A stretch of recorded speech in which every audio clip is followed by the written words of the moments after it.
갈라디아서 1장 10절 말씀. 이제 내가 사람들에게 좋게 하랴, 하나님께 좋게 하랴, 사람들에게 기쁨을 구하랴. 내가 지금까지 사람들의 기쁨을 구하였다면 그리스도의 종이 아니니라. 아멘. 할렐루야.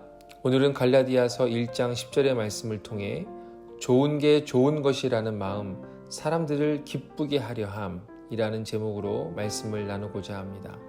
우리는 사순절 기간 동안 바실레아 슐링크가 쓴 예수님과 멀어지게 된 45가지 이유라는 책을 가지고 함께 나누고 있습니다. 우리 모두는 하나님의 기쁨을 위해 창조되었습니다. 그러나 많은 사람들이 하나님이 아닌 주변 사람들의 마음에 들려고 애쓰며 삽니다. 주변 사람들의 표정과 기분에 따라서 우리의 마음도 천국과 지옥을 왔다 갔다 합니다.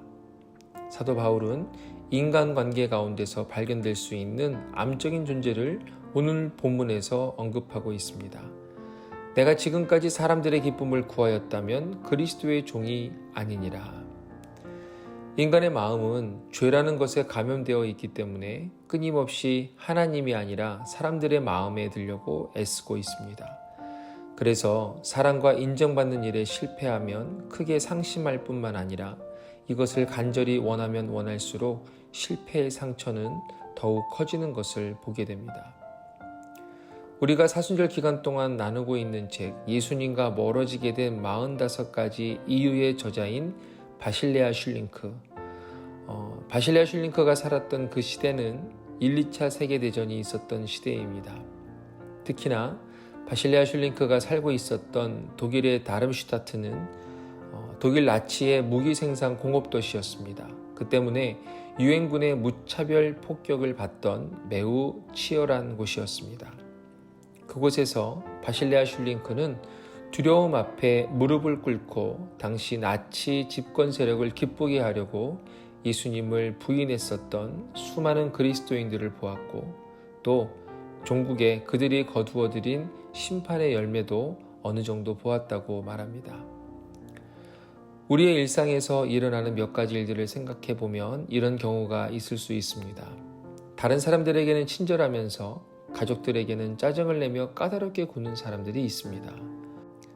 다른 사람들로부터 받는 호평과 존경과 사랑과 인정은 아주 귀하고 소중하게 여기면서 아내에게 또는 남편에게 그리고 자녀들에게 짜증을 내고 까다롭게 구는 것을 당연하게 여기는 사람들의 경우입니다.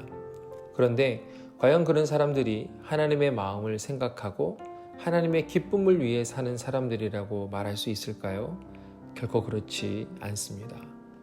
또 다른 경우는 몇 명이 모여서 험담을 하거나 음란한 이야기를 하거나 진리에 어긋나는 이야기를 할 때 그들과 다른 사람으로 보이는 것이 싫어서 함께 그러한 이야기에 동조하고 그들의 말도 안 되는 견해를 받아들이는 경우도 있습니다.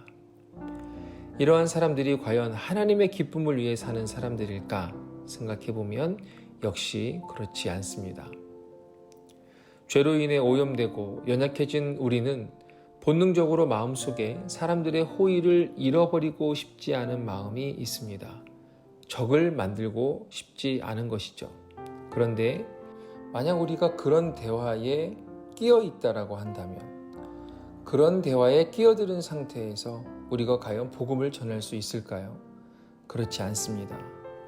만약 성령께서 악하고 추한 대화에 끼어 있던 것을 우리에게 보여주신다면 우리는 그것을 죄로 여기고 죄를 인정하고 주님 앞에 회개해야만 합니다.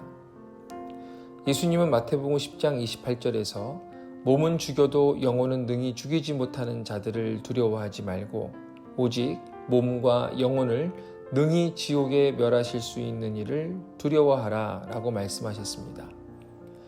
우리는 정말 두려워할 존재는 두려워하지 않고 두려워할 필요가 없는 존재를 두려워하며 살아가고 있습니다.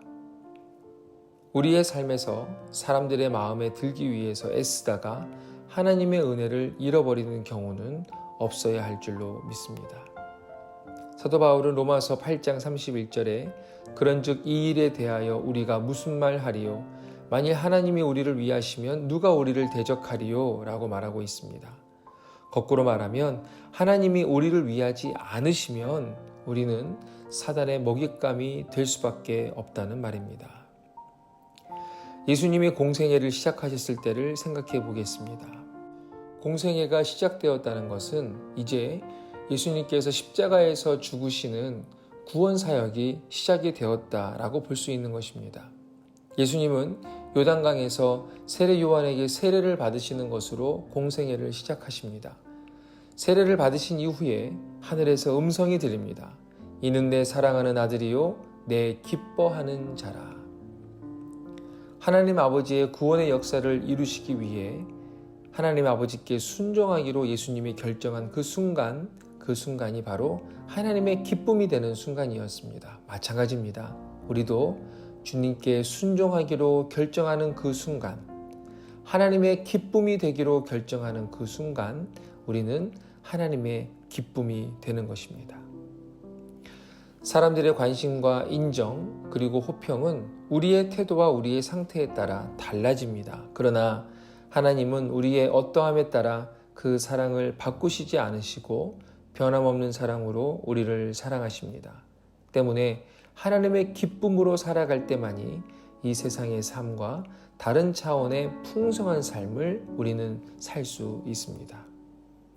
하나님의 기쁨으로 사는 사람은 예수님을 따르고 예수님을 닮아가는 삶을 살아가게 되어 있습니다. 이러한 삶에 대해 예수님은 마태복음 16장 24절에 말씀하십니다. 이에 예수께서 제자들에게 이르시되 누구든지 나를 따라오려거든 자기를 부인하고 자기 십자가를 지고 나를 따를 것이니라.